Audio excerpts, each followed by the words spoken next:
బ్రహ్మానందం పరమసుఖదం కేవలం జ్ఞానమూర్తిం ద్వంద్వాతీతం గగనసదృశం తత్వమస్యాది లక్ష్యం ఏకం నిత్యం విమలమచలం సర్వధీః సాక్షిభూతం భావాతీతం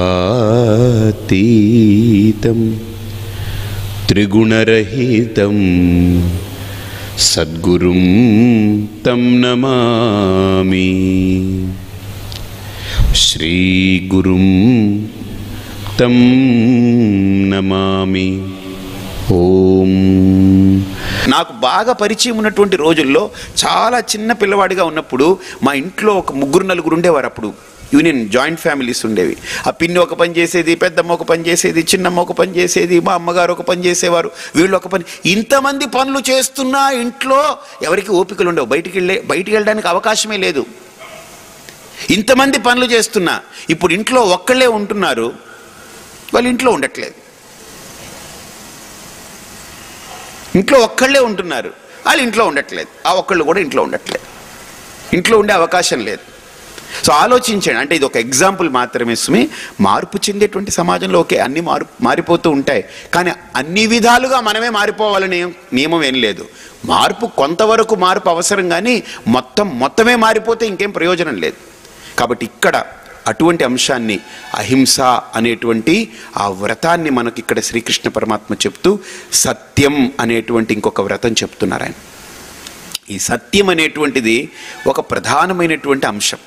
సత్యం అంటే ఎలా ఉంటుందనంటే ఇది కొద్దిగా డైజెస్ట్ అవ్వడానికి చాలా ఇబ్బందికరమైన అంశం. ఇది సత్యం అనేటువంటి శబ్దంలో ఒక గొప్పతనం ఏంటంటే సత్యము అనేటువంటిది కొద్దిగా కటువుగా ఉంటుంది. గ్రీను, రెడ్ రకరకాల దేశాల రంగులని రాసి ఈ చొక్కా బాగా వేసుకుని ఇక్కడ చింపుకుంటాడు, కొద్దిగా ప్యాంటు బాగా వేసుకొని మోకాళ్ళ దగ్గర చింపుతాడు, కన్నాలు పెడతాడు. ఇవన్నీ ఏంటంటే ఎక్కడెక్కడ బొక్కలు కన్నాలు కనిపిస్తే అది ఒక పెద్ద ఫ్యాషన్ అనమాట. ఇప్పుడు ఫ్యాషన్ ఏంటంటే ఎక్కడ కన్నాలు కనిపిస్తే అన్ని ఫ్యాషన్లు అనమాట. భగవంతుడు ఈ చొక్కాకి 9 కన్నాలు పెట్టాడు, వీడు కూడా పెట్టుకున్నాడు. ఇంకా పైన తొడుక్కునే చొక్కాలు కూడా ఇంకా కన్నాలు పెట్టుకుంటున్నాడు వీడు. కాబట్టి ఇప్పుడు ఒక కుర్రాడు ఆ రకంగా ప్రవర్తిస్తున్నప్పుడు, అలా ఉంటున్నప్పుడు నిజంగా వాడిని చిన్నది మార్పు చేయాలనుకోండి, వాడిని వెకిరించకూడదు, వాడి మనస్సుని గాయపరచకూడదు. వాడి దగ్గరికి వెళ్ళి ఒక్క మాట చెప్పండి. ఇప్పుడు ఎలా చెప్పాలంటే ఎగ్జాంపుల్ చెప్తున్నా. రే నువ్వు ఎంత అందంగా ఉన్నావు తెలుసా? వాడు ఈజ్ ఇట్ హౌ, నిజంగానా అంటాడు.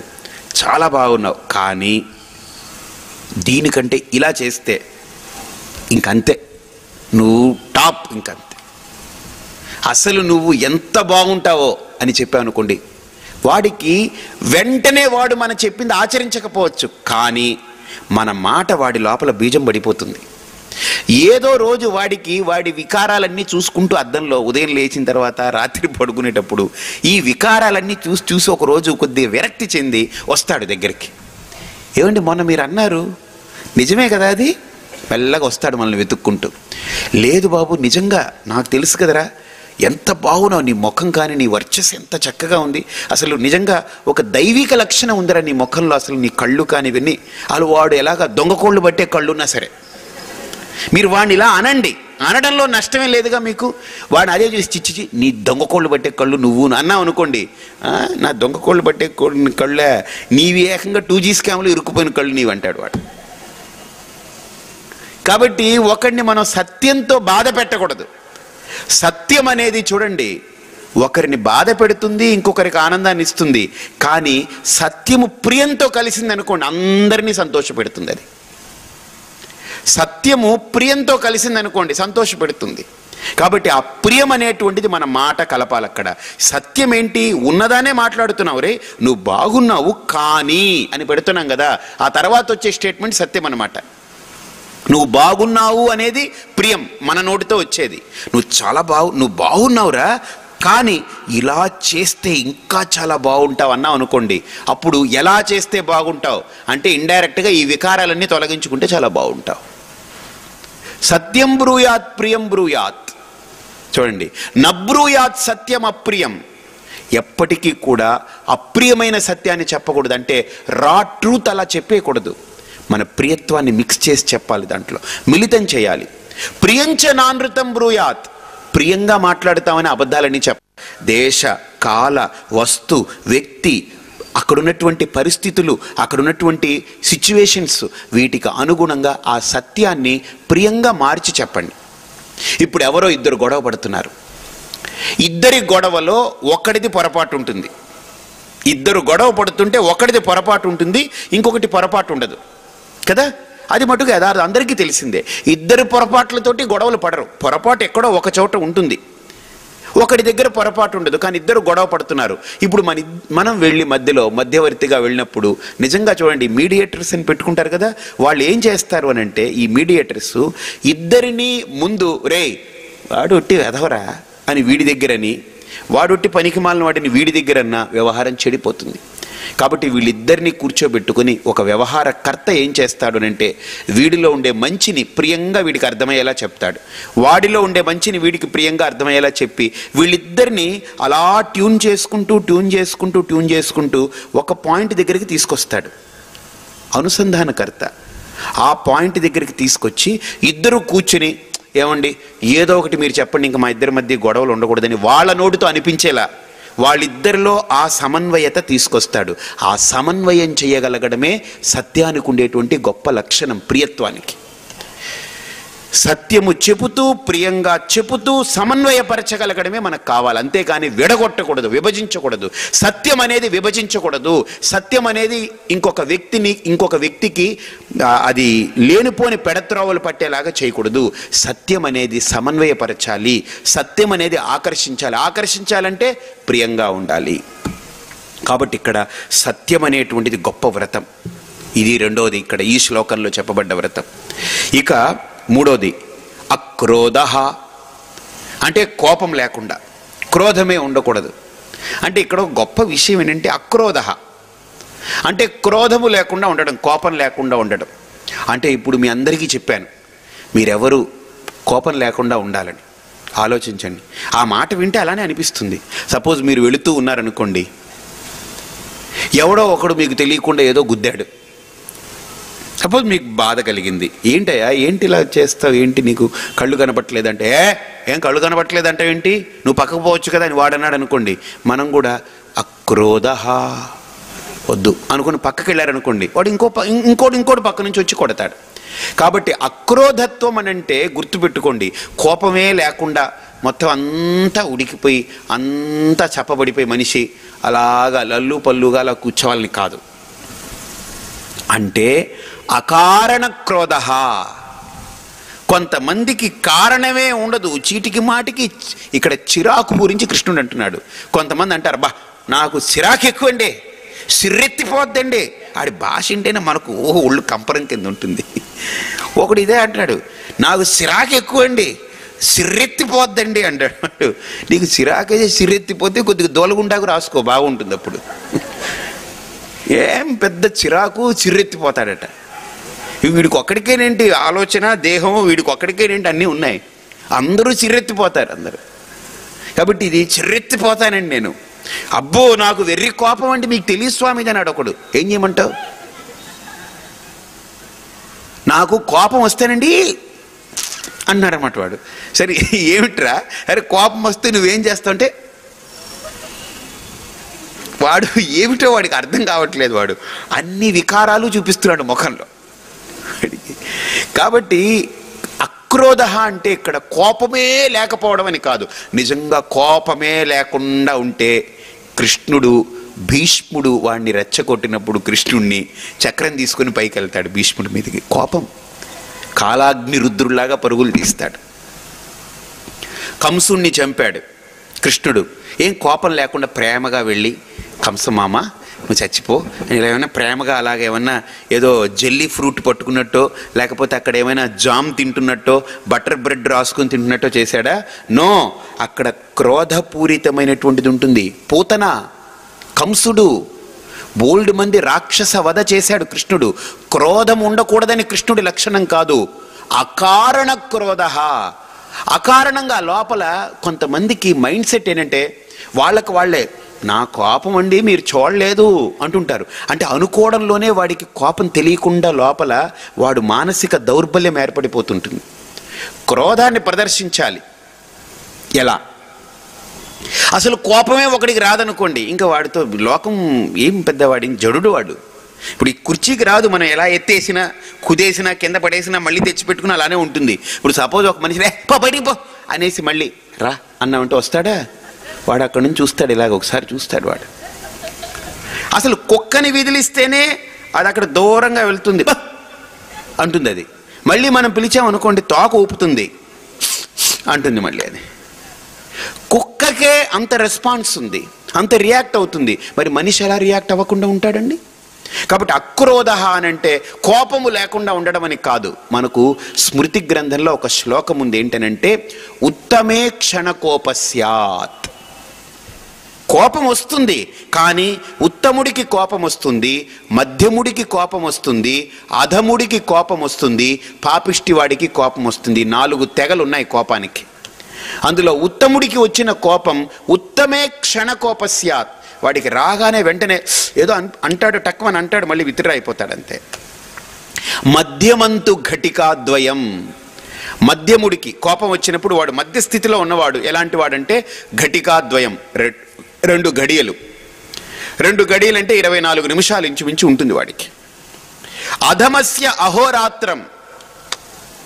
అధముడికి అహోరాత్రాలు అంటే ఒక పగలు ఒక రాత్రి, అంటే రోజంతా ఉంటుంది. వాడంటాడు కోపం రాగారు, రే ఈ రోజు అసలు నా మొహం చూడకు, నువ్వు నీ మొహం చూపించి ఈ రోజంతా నీ మొహం చూపించి అంటే రేపు వచ్చి చూడమన్నారు. అంటే వాడికి ఒక రోజు పడుతుంది సెటిల్ అవ్వడానికి వాడి కోపం. అంటే అహోరాత్రం. పాపిష్టే మరణాంతకం. గుర్తుపెట్టుకోండి.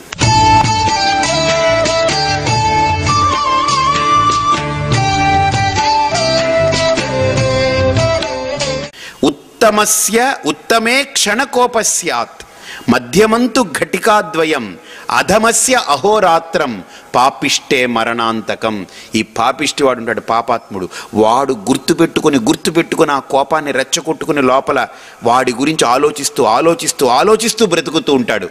అది పాపిష్టివాడి యొక్క కోపం. కాబట్టి కోపం అనేది లేకుండా ఉండదు, రెస్పాన్స్. కోపం అంటే ఏంటండి చెప్పండి? రియాక్షన్. అది మనకు నచ్చనిది జరిగినప్పుడు కలిగే ప్రతిస్పందన, దాన్ని కోపం అంటాం. ఆ కోపం ఎలా ఉండాలి అని అంటే వ్యక్తి మీద కోపం ఉండకూడదు, సందర్భం మీద కోపం ఉండొచ్చు. ఇప్పుడు ఒక వ్యక్తి తప్పు చేశాడనుకోండి, తప్పుకి కోపపడతాం, కానీ వ్యక్తి మీద కోపగించుకునేవాడు పాపిష్టివాడు. గుర్తుపెట్టుకోండి. వ్యక్తి చేసిన చర్యని మనం నిందిస్తాం కానీ నిరాకరిస్తాం, కానీ వ్యక్తినే నిరాకరిస్తే ఈ లోకంలో తలకాయ నొప్పి వచ్చింది, తలకాయ తీసేస్తే ఇంకా సమస్యే లేదు, ఇంకెవడు ఉండం ఇక్కడ. మనం వెళ్ళి ఎంత ఓపిగ్గా తలకి మంచి బట్ట ఇలా కట్టుకుని అమృతాంజనం రాసి సారిడాన్ వేసుకుని అబ్బా అబ్బా అమ్మ అనుకుంటూ నొక్కుంటూ ఎంత ప్రేమగా చూసుకుంటా నొప్పి వచ్చిన తలకాయని. మనం మంచి భోజనం తింటున్నప్పుడు, పళ్ళు బాగా నములుతున్నప్పుడు ఆ నాలిక రుచి చూడడంలో కొద్దిగా సాగి మధ్యలో పడింది అనుకోండి, ఎలా ఉంటుంది? ఉంటుంది. అప్పుడు మీకు లోపల ఎలా ఉంటుందని అంటే ఇంకా అసలు ఆ నాలికను కొరికిన తర్వాత ఆ నాలిక పట్టుమని లోపల ఇలా పట్టుకుంటారు. అప్పుడు పక్కన ఉన్నవాడు పట్టుకొచ్చి, కొరికిందా నాలికని, ఇదిగో సుత్తి పట్టుకొచ్చి ఇచ్చి చేతిలో ఇచ్చాడనుకోండి, వాడు ఎందుకని అంటాడు, నీ పళ్ళు కదా కొరికింది, అది పళ్ళు రాలగొట్టేద్దాం దాన్ని. వాడేమంటాడు, ఈడు పళ్ళు రాలగొడతాడు. అసలే నాలిక పడి నేను ఏడుతుంటే మళ్ళీ పళ్ళు రాలగొట్టుకోమంటావా? అదేంట్రా, నీ పళ్ళు కదా కొరికేసింది నాలికని, అయితే నా పళ్ళు నాలికను కొరికితే పళ్ళు రాలగొట్టుకోమంటావా? నాలిక మీద జాలి చూపించాలి కానీ పళ్ళ మీద కోపం చూపించకూడదు. అలాగనే వ్యక్తి పొరపాటు చేస్తే వ్యక్తి మీద జాలి చూపించండి, చేసిన తప్పుని నిందించండి, నిరాకరించండి. That's it. అది ఉత్తముడి యొక్క కోపానికి లక్షణం. వ్యక్తిని తీసేయకూడదు, ఇంకా వ్యక్తి చేయి తీసేవతల బారే, నో. ఇలా వ్యక్తుల్ని తీసుకుంటూ పోతే ఈ సమాజంలో ఎవడు మిగలడు. ఈవెన్ పరిపూర్ణానందం మిగలడు, కృష్ణుడు మిగలడు, జీసస్ మిగలడు, రాముడు మిగలడు, ఎవడు మిగలడు. కాబట్టి వ్యక్తుల్ని తీసేసుకుంటూ పోకూడదు. వ్యక్తి చేసిన పొరపాటుని విమర్శిస్తాం, వ్యక్తి చేసిన పొరపాటుని నిందిస్తాం, వ్యక్తి చేసిన పొరపాటుని నిరాకరిస్తాం, వ్యక్తి చేసిన పొరపాటులో లోపాన్ని ఎత్తి చూపి సవరించుకోమని అవకాశం ఇస్తాం. వ్యక్తినే తొలగించకూడదు. కాబట్టి ఇక్కడ కోపం అనేటువంటిది ఎలా ఉండాలి అని అంటే అకారణ అక్రోధ అంటే ఊరికే ప్రతిదానికి కోపం తెచ్చుకొని ప్రతిదానికి చిరాకు, ఇది కరెక్ట్ కాదు. నాకు చిరాకు ఎక్కువ అండి, ఎక్కువైతే వెళ్ళి దోలుగుండాకు రాసుకో, తగ్గుద్ది. నేను ఇదే చెప్తాను ఎవరికైనా, నాకు చిరాకు ఎక్కువ అండి, ఎక్కువైతే ఏం చేస్తావు వెళ్ళి, లేకపోతే ఆ పెద్ద చెట్టు ఉంది వెళ్ళి శుభ్రంగా భుజం రాసుకో, దానికి చిరాకు బాగా తగ్గుతుంది అది చిరాకు. ఇదే చిరాకు ఎక్కువ, నాకు ఎక్కువ చిరాకు అండి అంటే అది పెద్ద లక్షణం అనుకుంటున్నారు, అదొక పెద్ద క్వాలిఫికేషన్. అది నాకు చిరాకు ఎక్కువ అని అంటే అదొక పెద్ద క్వాలిఫికేషన్ అనుకుంటున్నారా? నో, అది మన వీక్నెస్, అది మన బలహీనత. కాబట్టి ఇక్కడ అక్రోధ. తర్వాత రెండో లక్షణం ఏంటంటే త్యాగం. చూడండి, త్యాగం అంటే అందరూ ఏమంటారంటే డబ్బులు ఉంటే ఇచ్చేయండి, ఏమైనా చేతిలో ఉంగరం ఉంటే ఇచ్చేసేయండి. త్యాగం అంటే అదేదో అంటారు. త్యాగము వేరు, దానము వేరు. త్యాగం అనేటువంటిది ఏమిటి? త్యాగానికి ఉండేటువంటి గొప్ప లక్షణం ఏంటి? ఆ త్యాగాన్ని మనం సరైన కోణంలో మనం త్యాగాన్ని అర్థం చేసుకోవాలి. ఇక్కడ త్యాగము అనంటే ఇక్కడ శ్రీకృష్ణుడు లౌకికమైన విషయాల్ని ఇతరులకి ఇవ్వడం త్యాగం అని చెప్పట్లేదు. ఆయన ఎంత గొప్ప త్యాగమూర్తి అండి. ఏంటనంటే నేను బస్సు ఎక్కడానికి డబ్బు లేకపోతే 20 రూపాయలు ఇచ్చాడండి. 20 రూపాయలు ఇస్తే అతను నాకు సహాయం చేశాడు, అంతే. దయ చూపించాడు, జాలి చూపించాడు, నా పట్ల ప్రేమ చూపించాడు, మానవత్వాన్ని ప్రకటించుకున్నాడు. అది త్యాగం కాదు. త్యాగం అనేది అది కాదు అర్థం. త్యాగ శబ్దానికి అర్థం ఏంటంటే ఇక్కడ మనకు శాస్త్రం అంటుంది, ఏది సత్యమో ఏది అసత్యమో అర్థం చేసుకుని సదసద్వివేకంతో అసత్యాన్ని పట్టుకోకుండా సత్యాన్ని పట్టుకునే ప్రయత్నం చేయడమే త్యాగం. అది గొప్ప త్యాగం, అది గొప్ప త్యాగం. అది త్యాగానికి సంకేతం. అది త్యాగం అంటే అబ్బో వాడి డబ్బుని త్యాగం చేశాడండి, వాడి ఇది త్యాగం చేశాడండి, ఇవన్నీ త్యాగాలు కాదు. అవన్నీ డబ్బునిస్తే అది దానం, లేదా అదొక సేవ, అదొక సహకారం, అదొక ప్రోత్సాహం, ఈ పదాలన్నీ వాడాలి. కానీ త్యాగము అనంటే, త్యాగ నిరతి అనంటే అర్థం ఏంటనంటే, త్యాగ శబ్దానికి అర్థం సత్యము అసత్యము, ధర్మము అధర్మము, న్యాయము అన్యాయము, వీటి పట్ల విచక్షణ కలిగి ఉండి ఈ యాంగిల్స్ని అంతా కూడా విడిచిపెట్టి దాన్ని పట్టుకోవాలని చేసే ప్రయత్నమే త్యాగం. కాబట్టి త్యాగం అనేటువంటిది అది. అటువంటిది త్యాగ శబ్దానికి ఇక్కడ అర్థం. ఇక రెండోది ఏంటంటే, త్యాగం తర్వాత వచ్చే గుణం ఏంటి? శాంతి. ఎప్పుడైతే గుర్తుపెట్టుకోండి, సత్యము అసత్యము గుర్తించి దాంట్లో అసత్యాన్ని పక్కకు పెట్టి సత్యాన్ని పట్టుకున్నామో దాని వెనకాల ఉండే గుణం శాంతి. త్యాగాత్ శాంతి అనంతరం, అంతే కదా. భగవద్గీతలో కృష్ణుడు అంటాడు, త్యాగము వల్ల నీకు కలిగేది శాంతి. బాగా ఆలోచించండి. త్యాగము అంటే ఏంటి? సదసద్వివేకంతో మనిషి ఎరుకతో ఉండి అసత్యాన్ని, అధర్మాన్ని, అన్యాయాన్ని, ఇవన్నిటినీ కూడా అశాస్త్రీయతను పక్కకు పెట్టి శాస్త్రీయమైన దృక్పథాన్ని, సత్యత్వాన్ని, ధార్మికతను, న్యాయతను, నియతిని అంగీకరించగలగడం త్యాగం. దీన్ని విసర్జించి దాన్ని అంగీకరించడం త్యాగం. బాగా ఆలోచించండి. మనం అరటిపండు తినాలి, అరటిపండు ఆకలిగా ఉంది, ఎవడో అరటిపండు ఇచ్చాడు, తొక్కతోటి తిన్నామనుకోండి గొంతులో ఇరుక్కుని చేస్తాం. కాబట్టి ఇప్పుడు మనం వివేకం చేయాలి. ఏంటి? తినకూడనిది ఏమిటో తినవలసింది ఏంటో తెలుసుకుంటే అప్పుడు ఏం చేస్తాం? మనం అరటిపండు ఆ తొక్కనంతా తీసి ఆ పైన ఉన్నటువంటి ఆ చిలుకను తీసి అరటిపండు తింటాం. తిన్నగానే వెంటనే లోపలికి అరటిపండు దిగిన తర్వాత అబ్బా కొద్దిగా ఊరట పొందానండి బాబు, ఏమిటో కళ్ళు తిరిగిపోతూ ఉన్నాయి, ఏమిటో నరాలు ఒక బలహీనత వచ్చేసింది, పడిపోతానేమో అనిపించింది. కూర్చోబెట్టి నాకు ఓ అరటిపండు ఇచ్చారు, గ్లాస్ మజ్జిగ ఇచ్చారు, అబ్బా ఎంత బాగుండిందండి. అంటే త్యాగము అంటే గుర్తుపెట్టుకోండి, తినవలసిందేమిటో తినకూడదేంటో గుర్తించి తీసుకోవలసిన దాన్ని తీసుకుని విసర్జించవలసిన దాన్ని విసర్జించడమే త్యాగము. అంటే విసర్జించవలసినటువంటి విషయాన్ని దాన్ని విసర్జించడం త్యాగం. అలా విసర్జించేటువంటి బుద్ధి కలిగితే త్యాగాత్ శాంతి అనంతరం. శాంతి అనంటే అంతఃకరణస్య ఉపశమః శాంతి. శాంతి అంటే అర్థం ఏంటంటే ఎవడి లోపలైతే ప్రశాంతంగా ఉంటాడో. మా గురువుగారు ఒక మాట అంటారు, దయానంద స్వామీజీ, యాక్టివిటీ ఇన్నర్ లీజర్ అంటారు ఆయన. అంటే బయటికి అన్ని పనులు చేస్తూ ఉంటాడు, కానీ లోపల మటుకు ప్రశాంతంగా ఉంటాడు మనిషి. మీరు ఒక్క గుర్తు పెట్టుకోండి, లోపల ప్రశాంతంగా ఉన్నవాడే బయట ఎన్ని పనులైనా చక్కబెట్టగలడు. లోపల అలజడితో ఉన్నవాడు ఏ ఒక్క పనిని సక్రమంగా చేయలేడు. కాబట్టి బయట ఏ పనులైనా, ఇప్పుడు చూడండి, మేము మధ్యాహ్నం వంట చేసుకుంటాం, శుభ్రంగా మేము నలుగురం కూర్చుని భోంచేస్తాం, తర్వాత కబుర్లు చెప్పుకుంటాం, టీ తాగుతాం, హాయిగా అందరితో మాట్లాడతాం, మా పనులన్నీ చూసుకుంటాం, చక్కగా ఉంటాం. స్వామీజీ వస్తారు, మాట్లాడతాం, అన్ని పనులు చేస్తూ ఉంటాను నేను. ఉదయం అభిషేకం చేసుకుంటాను, ప్రవచనం అయిపోతుంది, అనుష్ఠానం అయిపోయిన తర్వాత జపం చేసుకుంటాను, తర్వాత ఆసన ప్రాణాయామాలు కొంచెం చేసుకుంటాను, ఆహారం తయారు చేసుకుంటాం, భగవంతుడికి నివేదన పెడతాం, అన్నీ మేమే. అన్ని పనులు చేసుకుంటూ ఉంటాను, ఎక్కడ ఏ పని నేను మానను, అన్ని పనులు చేసుకుంటుంటాను. అన్ని పనులు చేసుకుంటూ ఉన్నా లోపల మటుకు ఏ పని జరగదు, ప్రశాంతంగా ఉంటుంది మనస్సు. శరీరము అన్ని పనులు తన పని అది చెయ్యాలి అని అంటే, గుర్తుపెట్టుకోండి, పనులన్నీ చక్కదిద్దాలి అని అంటే లోపల ఉత్కంఠత, అలజడి, ఉద్వేగము, ఒక రకమైన ఒత్తిడి, సంఘర్షణ ఉందనుకోండి, బయట ఏ పని జరగదు. ఏదో పరధ్యానంలో ఉంటాడు మనిషి, ఏదో గందరగోళం అయిపోతూ ఉంటాడు. కానీ లోపల ప్రశాంతంగా ఉంటే వాడికి ఒక పని అప్పచెప్పండి, ఆ పని కూడా సజావుగా అందంగా ఒక పొందిక కలిగిన నడకతో ఆ పని పూర్తయిపోతుంది, చాలా సాఫీగా వెళుతుంది పని. లోపల ఒత్తిడి, ఉత్కంఠత, టెన్షన్ ఉందనుకోండి, వాడు చేసే పనులు కూడా అలానే ఉంటాయి, గందరగోళంగా ఉంటాయి.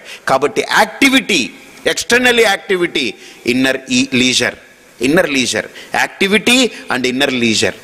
బయటికి ఎన్ని పనులు చేస్తున్నా పశ్యన్, శృణ్వన్, స్పృశన్, జిగ్రన్, అష్నన్, గచ్చన్, స్వపన్, శ్వసన్, ప్రళపన్, విసృజన్, గృహన్, ఉన్మిషన్, నిమిషన్నపి ఇంద్రియాణి ఇంద్రియార్థేషు వర్తంతే ఇతి మత్వా యోగి నైవ కించిత్ కరోమీతి యుక్తో మన్యేత తత్వవిత్. కాబట్టి ఒక శాంత స్వరూపం ఎవరి దగ్గర ఉంటుందనంటే, ఎవడైతే లోపల ఆ వాస్తవికతకు మేలుకుంటాడో, సత్యాన్ని గమనిస్తాడో, వాడు శరీరము ఎన్ని పనులు చేస్తున్నా, కళ్ళు చూస్తున్నా, చెవులు వింటున్నా, కాళ్ళు నడుస్తున్నా, చేతులతో వాటిని వీటిని పట్టుకుంటున్నా, ప్రాణం పీల్చుకుంటున్నా, ఎన్ని పనులు చేయనివ్వండి, నోట్లో ఏదో పెట్టుకుని తింటూ ఉంటాడు, ఎన్ని పనులు చేస్తూ ఉన్నప్పటికీ కూడా ఇంద్రియాలు వాటి పనులు చేస్తూ సజావుగా నడుస్తూ ఉంటాయి. కానీ లోపల వ్యక్తి మాత్రం ప్రశాంతంగా ఉంటాడు. ఎలాగా? లోపల కూర్చున్న డ్రైవరు, కారులో లేకపోతే బస్సులో డ్రైవర్ కూర్చున్నాడు అనుకోండి, హారన్లు మోగుతుంది, బ్రేకులు పడుతుంటాయి, క్లచ్లు పనిచేస్తుంటాయి, ఎక్సిలేటర్ మట్టుతూ ఉంటాడు, చక్రాలు తిరుగుతూ ఉంటుంది, బస్సు కదులుతూ ఉంటుంది, లోపల ప్రతి బోల్ట్ తిరుగుతుంటుంది, బెల్ట్ తిరుగుతూ ఉంటుంది, ఇంజన్లో రేడియేటర్ పనిచేస్తుంటుంది, మెకానిజం అంతా వర్క్ చేస్తుంటుంది, డీజిల్ ట్యాంక్లో నుంచి డీజిల్ ఫ్లో అవుతూ ఉంటుంది, అది బర్న్ అయి పవర్గా, ఎనర్జీగా, కైనెటిక్ ఎనర్జీగా కన్వర్ట్ అవుతుంది, అది మళ్ళీ ఇంజన్ అంతా కదుపుతుంది, గేర్లు పనిచేస్తుంటాయి. అంటే బస్సులో ఉండే అన్ని అవయవాలు పనిచేస్తుంటాయి. వీడు మాత్రం స్థిరంగా కూర్చుంటాడు, ఇలా కూర్చొని తోలుతూ ఉంటాడు, అలా స్థిరంగా కాల్సినప్పుడు ఇలా వేసి ప్రశాంతంగా కూర్చుంటాడు. ఇప్పుడు బస్సులో అన్ని కదులుతున్నట్టు వీడు కూడా ఎగిరి పడిపోయి, కదిలిపోయి, ఇలా పోయి అలా పోయి, ఇలా బస్సు కదులుతున్నప్పుడు బ్రేక్ వేయడానికి కిందకి దిగిపోయి దాన్ని ఇలా నొక్కుని, లేకపోతే పైన ఏదో లాగడానికి పైకి వెళ్ళి, ఈ బస్సు ప్రయాణం అవుతుందా? నో. వీడు స్థిరంగా ఉంటే చరంగా కదిలిపోయేవన్నీ కదులుతూ ఉంటాయి, వీడు చరమైపోతే అవన్నీ ఆగిపోతాయి, జడమైపోతాయి. కాబట్టి లోపల నాలో స్థిరత్వం కావాలి, నాలో స్థిరత్వం కావాలి అని అంటే, నాలో ఆ స్థైర్యం కావాలి అని అంటే లోపల శాంతి కావాలి. లోపల ఆ ప్రశాంతత ఎప్పుడు వస్తుంది? త్యాగం వల్ల ప్రశాంతత వస్తుంది. కాబట్టి త్యాగాత్ శాంతి